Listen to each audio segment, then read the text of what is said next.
कामयाब होने के लिए डिग्री की नहीं, नॉलेज की आवश्यकता होती है। जैसा कि दोस्तों आप लोग पढ़ पा रहे होंगे कि आपको अगर सक्सेस होना है, लाइफ में कुछ आगे बढ़ाना है, तो आपको डिग्री और पेपर्स के पीछे नहीं भागना, वो तो अपने आप ही आ जाएंगी। आपको नॉलेज को गेन करते जाना है। मतलब हर एक कॉन्सेप्ट, हर एक बेसिक्स बात, हर एक फंडामेंटल और एजुकेशन और सबको जोड़ते हुए एक पूरी चेन बनाते हुए आपको आगे बढ़ते जाना है, और एक दिन जरूर आपको मंजिल आपके पास आसानी से मिल जाएगी। कहते हैं ना कि मंजिल खुद आपके पास चल के नहीं आती, आपको खुद उसके लिए चलकर जाना पड़ता है। तो दोस्तों आप लोग जानते हैं कि हमारे यूट्यूब चैनल लक्ष्य क्लासेस पर क्लास 11th का मैथ का क्रैश कोर्स चल रहा है, जिसमें हमारे 3 लेक्चर हो चुके हैं। Chapter number 9 arithmetic progression sequence and series के अंदर सबसे पहले हमने सीक्वेंस सीरीज के बारे में जाना, फिर हमने अरिथमेटिक प्रोग्रेशन के बारे में जाना। एक्सरसाइज 9.1 की 9.2 के क्वेश्चन नंबर 6 तक हम लोग कवर कर चुके थे। ये हमारा लेक्चर नंबर 4 है। दोस्तों बढ़ते हैं, मैं हर्ष लक्ष्यकार आपका स्वागत करता हूं अपनी YouTube channel Lakshyakar classes the smart way for study पर। तो बढ़ते हैं आज के टॉपिक पर। आज का टॉपिक है अपना chapter number 9 sequence and series. आपके सामने लिखा हुआ होगा लेक्चर नंबर 4। हमारे पिछले वीडियो में हो गए थे क्वेश्चन नंबर 6 तक। आई होप आप लोगों को बहुत अच्छे से समझ में आ रहे होंगे। अगर आपका कोई डाउट बनता है, आप बेशक बिना कोई झिझक हमारे व्हाट्सएप ग्रुप ज्वाइन करेंगे, उसकी लिंक आपको डिस्क्रिप्शन में मिल जाएगी। टेलीग्राम लिंक ज्वाइन करेंगे, वहाँ पर पीडीएफ वगैरह और स्टडी मटेरियल डलता रहता है। लक्ष्य क्लासेस का इंस्टाग्राम पेज आप लोग ज्वाइन कर सकते हैं और खुद मुझे फॉलो कर सकते हैं। मैं आपका पर्सनली डाउट सॉल्व कर सकता हूं जब मुझे टाइम मिलता है तो ज़रूर। और मेरे व्हाट्सएप नंबर भी आपको आपके व्हाट्सएप ग्रुप में मिल जाएगा। तो दोस्तों बढ़ते हैं क्वेश्चन नंबर 7 पर। Find the sum of the nth terms of AP whose kth term 5k+1। आपको केमा टर्म दिया गया है 5k+1 और आपको फाइंड करने को कहा गया है कि एंड टाइम। यहाँ पर कोई फिक्स वैल्यू नहीं है, मतलब जो भी आपका आंसर आएगा वो एन के फॉर्म में आना चाहिए, क्योंकि एंड टर्म की बात की गई है। देखते हैं सॉल्यूशन। सॉल्यूशन में देखेंगे find the sum of nth term whose AP, जिसका क्या दिया गया है के टर्म। के टर्म कितना दिया गया है, एक ही कह सकते हैं इसे, जैसे ए एन होता था एंड टाइम, एक ही इक्वल दिया गया है आपको 5k+1। 5k+1 दिया गया। ए के का फॉर्मूला वैसे क्या होता है, a प्लस के k-1 × d। ए एन का होता है a + n-1 × d to replace n from k से हमने m को रिप्लेस कर दिया है, तो हमारा क्या a + k-1 × d बन गया। यहाँ पर 5k+1 है। दोस्तों आपको कोई भी एंड टाइम के सम को फाइंड करने के लिए कॉमन डिफरेंस की जरूरत पड़ती है, फर्स्ट टर्म की जरूरत पड़ती है। तो सबसे पहले हम कॉमन डिफरेंस निकाल लेते हैं, फिर देखेंगे फर्स्ट टर्म क्या आता है। कॉमन डिफरेंस निकालने के लिए अपना क्या होगा, यहाँ पर a + k × d - d, यहाँ पर 5k+1। अब आपको क्या कहना है, k का जो कॉफिशिएंट है, k का कॉफिशिएंट क्या है 5k+1। k का कॉफिशिएंट 5k नहीं, यहाँ पर 5k है, यहाँ पर k × d है। लेकिन यहाँ पर हम कंपेयर करें कॉफिशिएंट ऑफ k की कॉफिशिएंट को कंपेयर कर दें on comparing of coefficient of के की कोफिशिएंट को कंपेयर करेंगे तो डी, के का कोफिशिएंट यहाँ क्या है डी, और यहाँ क्या है के का कोफिशिएंट के 5, मतलब डी इक्वल की वैल्यू कितनी आ जाएगी 5। ये हमारा क्या आ गया है, ये हमारा आ गया है क्या कॉमन डिफरेंस। जब कॉमन डिफरेंस आ गया है, अगर हम इसी कॉमन डिफरेंस की वैल्यू यहाँ पर पुट कर दें तो हमारा क्या ए की वैल्यू आ सकती है, फर्स्ट टर्म की वैल्यू आ सकती है। इस कॉमन डिफरेंस को पुट करते हैं इस इक्वेशन में, तो डी इक्वल की 5 आ गया है आपका कॉमन डिफरेंस। रखते हैं इसमें a + k-1 × d, a + k-1 × 5 equal हो जाएगा 5k+1। 5k+1। अब आपको देखना है मल्टीप्लाई करेंगे a plus 5k minus 5 equal 5k plus 1। 5k से 5k कैंसिल हो जाएगा, दोनों साइड एक है, a इक्वल कितना आ जाएगा 6। आपके पास a की भी वैल्यू आ गई है, कि a की वैल्यू आ गई है, d की वैल्यू आ गई। अब आपको पूछा गया find the nth term sum, sum of nth term, nth term का आपका क्या चाहिए, सम। नाउ फाइंड, यहाँ पर आ रहा होगा, बिल्कुल आ रहा है। नाउ फाइंड an का फॉर्मूला लगा देंगे n/2 bracket a plus n minus 1 into D. इसको फाइंड के लिए हमने a फाइंड किया और d फाइंड किया है। अब वैल्यू पुट करनी है आपको n/2, n तो रहेगा ही क्योंकि n की वैल्यू a की है 6 plus n minus 1 into D की है वैल्यू है 5। डी की वैल्यू 5 है, a की वैल्यू 6 है। मल्टीप्लाई कर देना है आपको। एक और आप लोगों को बता देते हैं, अगर आपको a1 डायरेक्ट फाइंड करना था, मतलब फर्स्ट टाइम फाइंड करना था, तो आप इसमें भी 1 पुट कर सकते थे। तो a1 बराबर 5 इंटू 1 प्लस 1 6 हो जाता, वैसे भी आना था। d की वैल्यू आपने इसमें पुट कर दी इक्वेशन में, तब भी 6 आया। मतलब हमारा जो गिवन टर्म है जनरल टाइम वो बिल्कुल करेक्ट है। यहाँ पर और इजी सॉल्व करेंगे तो क्या हो जाएगा, देखो n/2 तो रहेगा ही, ये 6 होगा, यहाँ पर -5 बनेगा तो 1 हो जाएगा, ये 5n हो जाएगा, 5n प्लस 1। तो आई होप दोस्तों ये आंसर आपका आ रहा होगा। आपका क्या आंसर आएगा, 5n plus 1।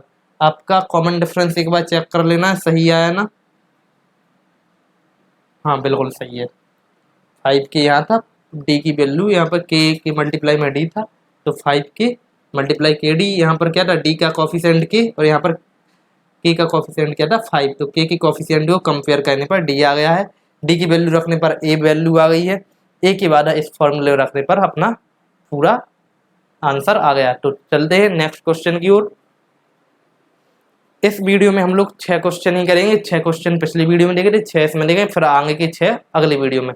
If the sum of nth term of an AP Pn plus Qn square here P and Q are constant, find the common difference. Same इसी मेथड पर बेस है, कोफिशिएंट का हमने कंपेयर कराया है, इस question में भी कोफिशिएंट को कंपेयर कराया जाएगा। बढ़ते हैं क्वेश्चन पर।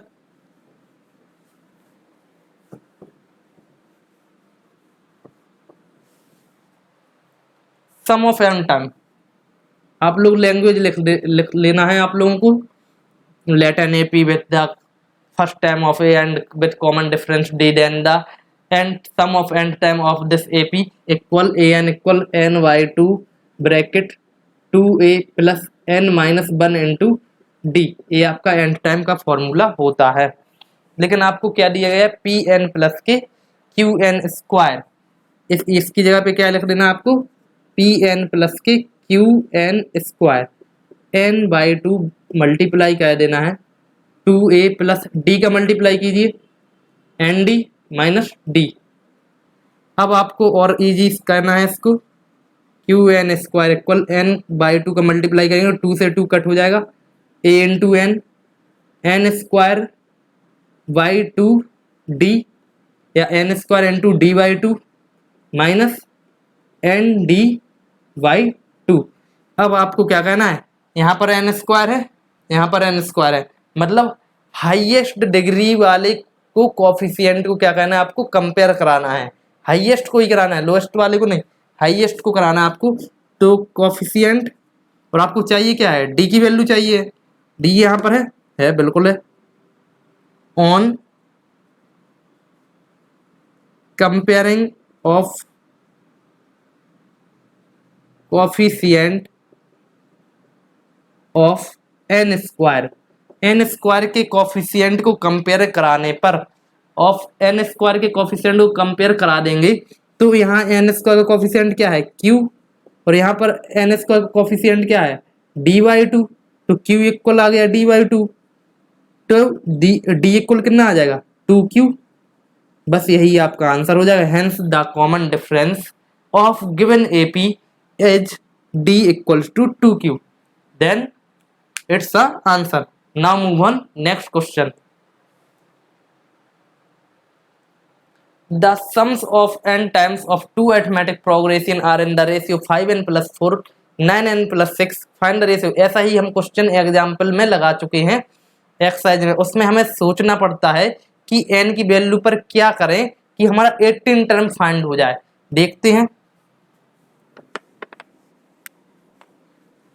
जल्दी से। ये 6 क्वेश्चन देखेंगे, 20 मिनट के अंदर कवर करेंगे पूरी वीडियो को। The end time of two arithmetic progression, दो अरिथमेटिक प्रोग्रेशन हमने पिछली बार भी ली थी। लेट 2 AP सच डेट, दो AP लेंगे। फर्स्ट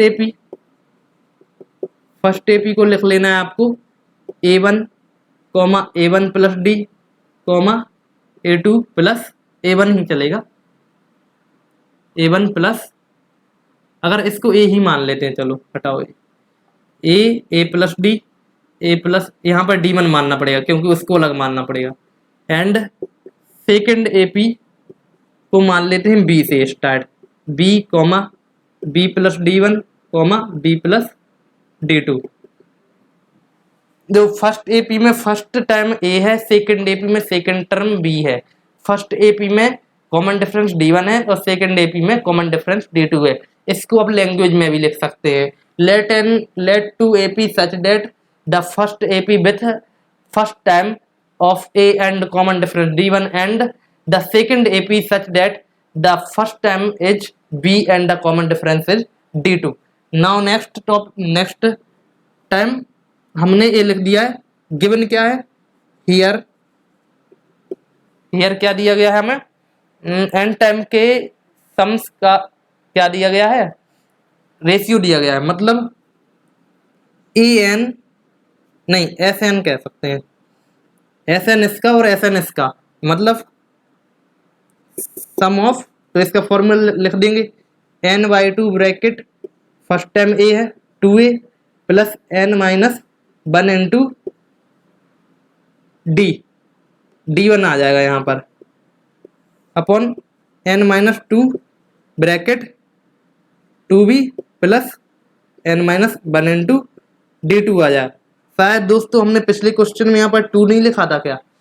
पिछले क्वेश्चन हमने बाहर लगाया था। A की वैल्यू आपकी रिकॉल करना है, A की वैल्यू आपकी 5 आई थी कि 6 आई थी। A की वैल्यू 6 आई थी आपकी, D की वैल्यू आपकी 5 आई थी और n टाइम को पूछा गया था, तो SN आपका आया था n/2 2 × 6 plus n-1 into D। हाँ, जब भी हम कहें 6 अकेला लिख दिया था। तो दोस्तों आपको रिकॉल कर लेना है, हम फिर से समझा दे रहे हैं पिछला क्वेश्चन। सॉरी बाय मिस्टेक, हमसे फॉर्मूले में थोड़ी मिस्टेक हो गई है। आपको क्या करना है, SN का फॉर्मूला लगाना है n/2 ब्रैकेट 2A, यहाँ पर हमने अकेला A लिख दिया था शायद, n-1 into D। n/2 2A हो जाएगा, 2 × 6 मतलब 12 प्लस n-1 इंटू D हो जाएगा आपका 5। तो ये आ जाना n/2 ब्रैकेट 12 माइनस 5 आएगा यहाँ पर 7 प्लस 5n, इसी को लिख सकते हैं n/2 ब्रैकेट 5n प्लस 7। तो दोस्तों रिकॉल कर देना, सॉरी फॉर मिस गाइज। दोस्तों बिल्कुल आराम से आप लोगों को कहते जाना है। कोई एक क्वेश्चन नंबर प्रीवियस क्वेश्चन देख लीजिए। प्रीवियस क्वेश्चन एक बार फिर से दिखा दे रहे हैं। प्रीवियस क्वेश्चन अपना इससे भी पहले वाला ए था, हाँ 7th क्वेश्चन ये था। आपको 5 एंड टाइम का सम फाइंड करना था, ए आपका आंसर आएगा। बस को थोड़ा रिकॉल कर लेना है, इम्प्रूवमेंट कर लेना है। हमारा एक क्वेश्चन की बात चल रही थी, हमें 18 टाइम का रेशियो फाइंड करना था। इसके इक्वल में दिया गया है 5n+4 9n+6 n/2 2A, first time 2A, n/2 से n/2 कैंसिल हो जाएगा, यहाँ पर आ जाएगा 2A plus n-1 into D1 upon 2A plus n-1 into D2। अब आपको फिर से यहाँ पर सोचने की ज़रूरत है कि हमें क्या फाइंड करना है। हमें फाइंड करना है 18 टाइम्स का रेशियो। मतलब 18 टाइम का रेशियो क्या होता है, ये आपने नोट कर लिया होगा, वीडियो पॉज करके नोट कर लीजिए। यहाँ पर थोड़ी मिस्टेक हो गई थी, ठीक है। बढ़ते हैं आगे। आपको फाइंड क्या करना है, 18 टाइम का रेशियो। इसको इक्वेशन बन मान लेते हैं हम लोग यहाँ पर, क्योंकि इसके आगे हम लोग सॉल्व नहीं कर पाएंगे। अब इसको फाइंड करते हैं, A18 अपॉन B18, दोनों के 18 टर्म का रेशियो, मतलब A प्लस के 17D और B प्लस के 17D, इतना हमें फाइंड करना है। अब इतना फाइंड करना है तो क्या करेंगे, यहाँ पर 17 बनाना है। अब n की वैल्यू ऐसी क्या रखें कि 17 हो जाए। n अगर 18 हो जाएगा तो ये 17 हो जाएगा, लेकिन इसके साथ क्या है, 2 भी है, तो हमें 2 को भी कॉमन लेना पड़ेगा पूरे में। अब 2 कब कॉमन आएगा, जब n की कुछ ऐसी वैल्यू रखें जो क्या हो, घटने पर -1 होने पर उससे 2 कॉमन होने के आफ्टर क्या हो जाए, 17 आ जाए। मतलब 17 2 जाए, n-1 की वैल्यू क्या होनी चाहिए, 34, मतलब n की वैल्यू होनी चाहिए 35। 35 रखेंगे, 35 - 1 34 होगा। 34 से 2 कॉमन निकलेगा तो क्या बनेगा, 34 से 2 कॉमन होकर निकलेगा तो क्या बनेगा, 17, और 17 ही हमें फाइंड करना। चलिए एक बार इसमें 2 का मल्टीप्लाई कर देते हैं तो और अच्छे से आपको समझ में आ जाएगा। 2a प्लस के 34, ऊपर नीचे 2 का मल्टीप्लाई किया है बस, 34D। अब इतना आपका आ गया है A18 अपॉन B18, इतनी वैल्यू आ गई है। अब इसको मान लेना है आपको इक्वेशन 2। अब इक्वेशन 2 में इस जैसे इसको बनाने के लिए n की जगह पे क्या रखना है, देखो यहाँ पर क्या है, 34 है ना, यहाँ पर n-1 है, अगर यहाँ पर 35 रख दे तो क्या 34 बन जाएगा, बिल्कुल बन जाएगा। ये वैल्यू किसकी है, 18 टाइम का रेशियो है। यहाँ पर रख देंगे put n equal 35 in equation 1, n equal 35 in equation 1। इसमें 35 रख देना है, 2 × 35 नहीं 2a, n-1 34 हो जाएगा, यहाँ पर 2b प्लस 34d हो जाएगा, इक्वल यहाँ पर 35 रखा, 35 5 जा 5 × 35 प्लस 4 अपॉन 9 × 35 प्लस 6।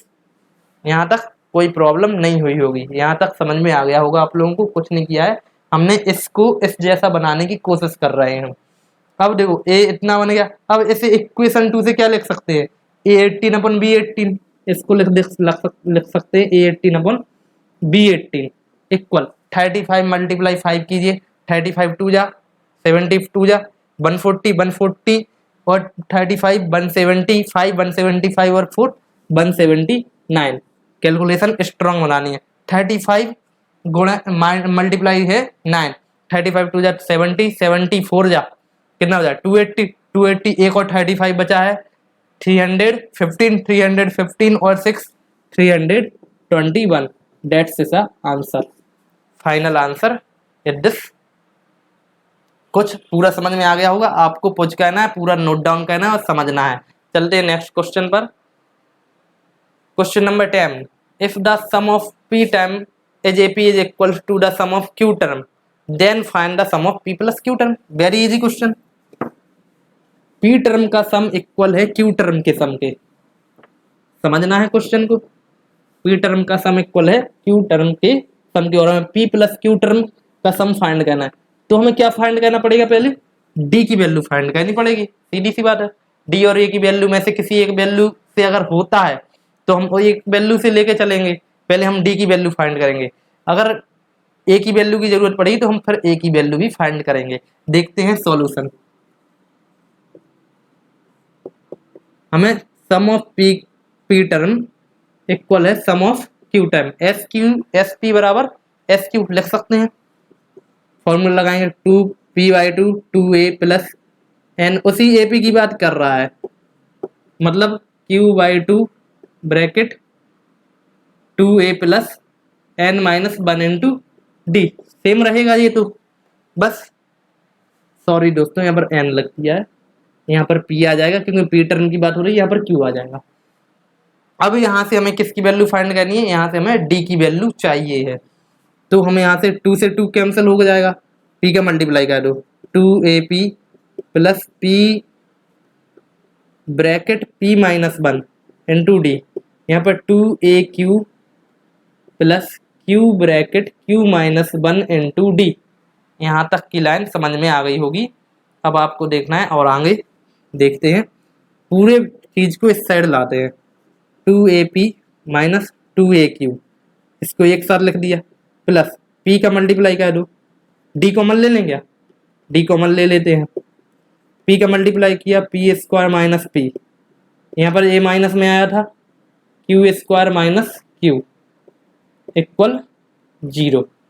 इतनी बात आप लोगों को समझ में आ गई होगी, ये इक्वेशन कैसे आ गई है, क्योंकि इसमें कुछ नहीं हुआ है, सिर्फ ट्रांसफरिंग साइड ट्रांसफर किए हमने।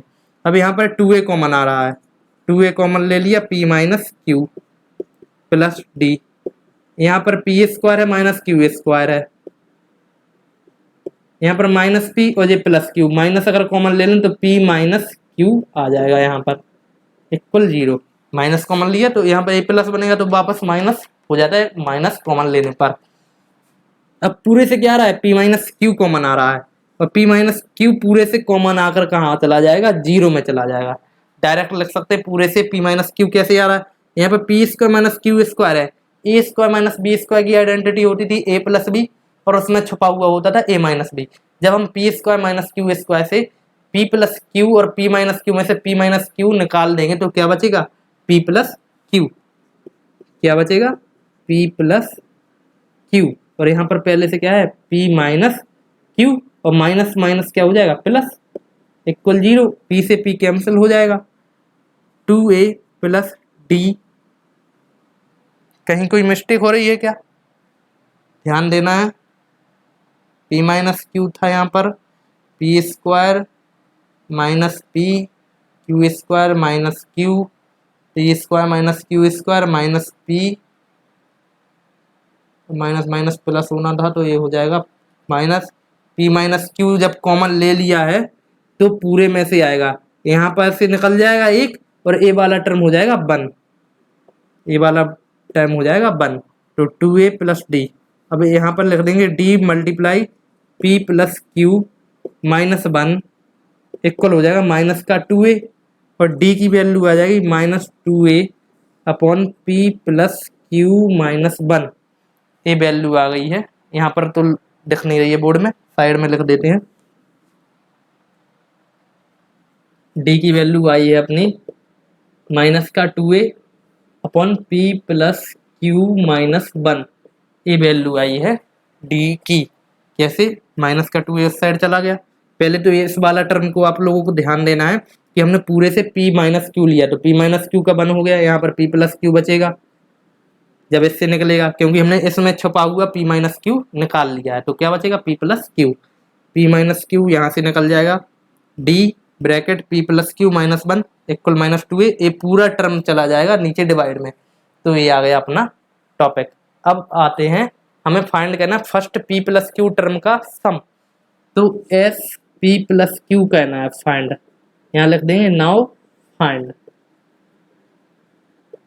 तो क्या हो जाएगा, P प्लस Q जहाँ जहाँ n by 2 bracket 2A plus P plus Q minus 1 into D, minus 1 into D. अब D की वैल्यू यही रख देना है हमें, P plus Q upon 2A plus P plus Q minus 1, और D की जगह पे क्या रख देंगे, माइनस आएगा तो ये प्लस का हो जाएगा माइनस साइन, और 2A अपॉन में पूरे के आ जाएगा P प्लस Q माइनस 1, और ये P प्लस Q माइनस 1 से P plus Q minus 1 cancel out हो जाएगा। एक कैंसिल आउट हो जाएगा तो 2A माइनस 2A, और 2A माइनस 2A क्या हो जाएगा, 0।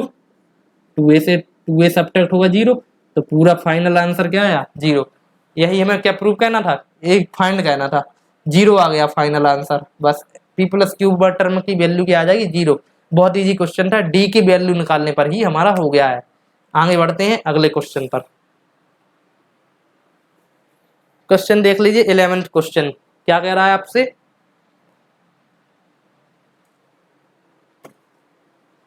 सम of the first P Q R time and AP R ABC respectively and prove that. हमें ये प्रूव करना है, ये इसमें भी अलजेब्रा का यूज होने वाला है आपका।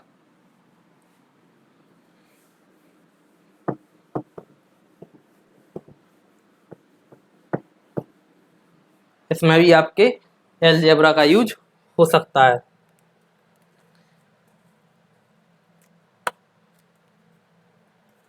एक बार क्वेश्चन को और आप लोग रीड कीजिए। इंक खत्म हो जाती है इसमें, इसलिए बीच में इंक है। Now let's see question. A upon p q minus r, a proving. Proving को ध्यान में रखते हुए क्वेश्चन को आप लोगों को कहना है। First p Q r term sum of r a b c, हमें ए दिया गया है। पी क्यू आर टर्म का सम मतलब P by two bracket 2a plus P minus 1 into T equal A है। Q upon 2 bracket 2a। इस वाले question को थोड़ा यहाँ से लगाना चाहिए क्योंकि ये क्वेश्चन थोड़ा लंबा जा सकता है, इसलिए साइड से स्टार्ट करते हैं। यहाँ पर आ रहा होगा आई थिंक। यहाँ पर लिखेंगे गिवन है q sum of q term मतलब एस पी एस क्यू और एस आर। आपको इतने तीन चीजें गिवन है। पी क्यू आर टर्म का सम ए बी सी है, मतलब s p s q s r p by two bracket 2a plus P minus 1 into d, q by two 2a plus q minus 1 into d, r by two bracket 2a plus r minus 1 into d. और ये सब क्या है? ए है, एक B है और एक सी है। एक ए है, एक बी है, एक सी है। इनको इक्वेशन 1, इक्वेशन 2, इक्वेशन 3 मान के चलना है। अब 1 2 3 माना है, आपको निकालना है A upon P, B upon Q और सी अपॉन आर। अब 1 से क्या निकाल सकते हैं? 1 से निकालेंगे।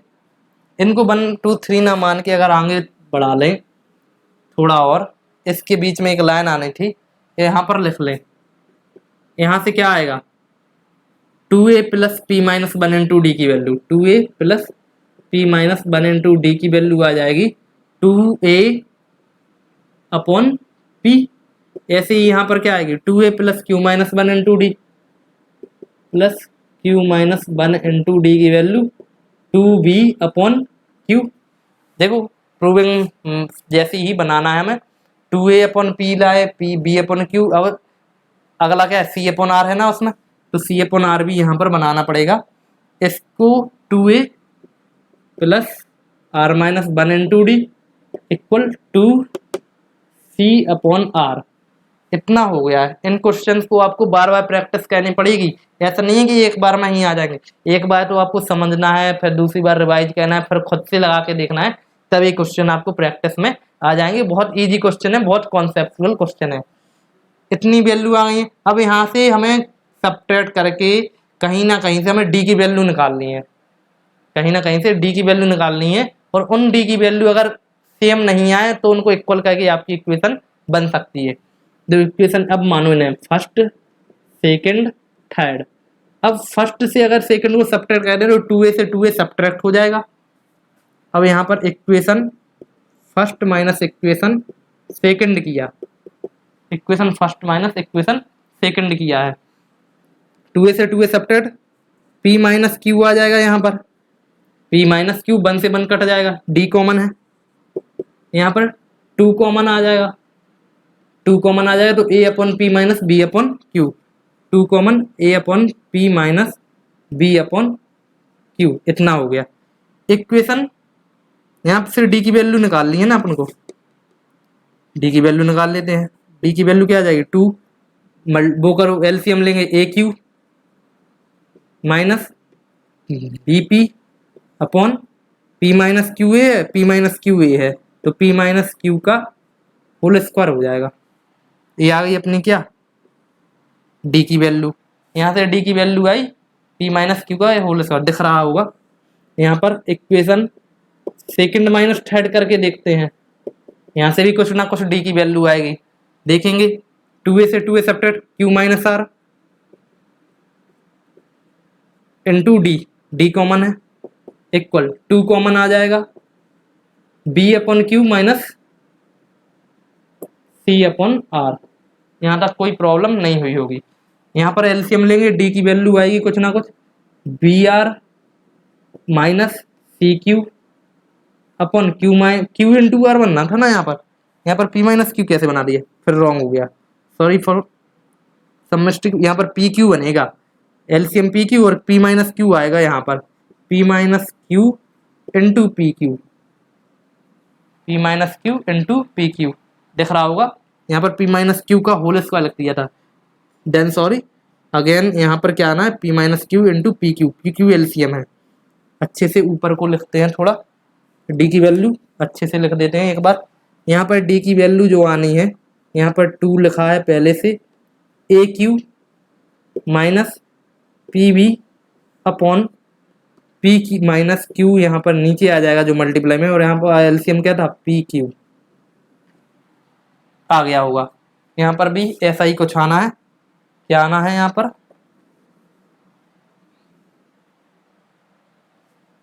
ऊपर को लिखना पड़ेगा क्योंकि नीचे बोर्ड स्क्रीन पर नहीं आ रहा है, B are minus C Q upon Q r, इसका एलसीएम होगा, और क्यू माइनस आर होगा यहाँ पर। अब तो आ रहा होगा, दिख भी रहा होगा, q are into Q minus r. A d की वैल्यू यहाँ पर आई। अब इसको इक्वेशन 4 मान लेना है, इसको इक्वेशन 5 मान लेना है। इक्वेशन 4 और इक्वेशन 5, इक्वेशन 4 और 5 को क्या कहना है, कंपेयर कहना है, क्योंकि ए बी डी की वैल्यू है और ए बी डी की वैल्यू है, तो 2 से 2 कट हो जाएगा जब हम कंपेयर करेंगे। अब कंपेयर कहते हैं हम यहाँ पर लाइन खींच लेते हैं एक, यहाँ पर लाइन खींच लिए। अब कंपेयर करेंगे, यहाँ पर लाइन लिख देंगे, ऑन कंपेयरिंग इक्वेशन 4 एंड 5, दोनों में क्या है, डी की वैल्यू है, इसलिए वो क्या हो जाएंगी, कंपेयर हो जाएंगी। अब कंपेयर होंगी तो डी की वैल्यू लिख लेंगे इस वाले की, 2 bracket A Q minus B B B P upon P minus Q into P Q into P minus Q. ऐसे ही लिख देंगे 2 ब्रैकेट ए वाली वैल्यू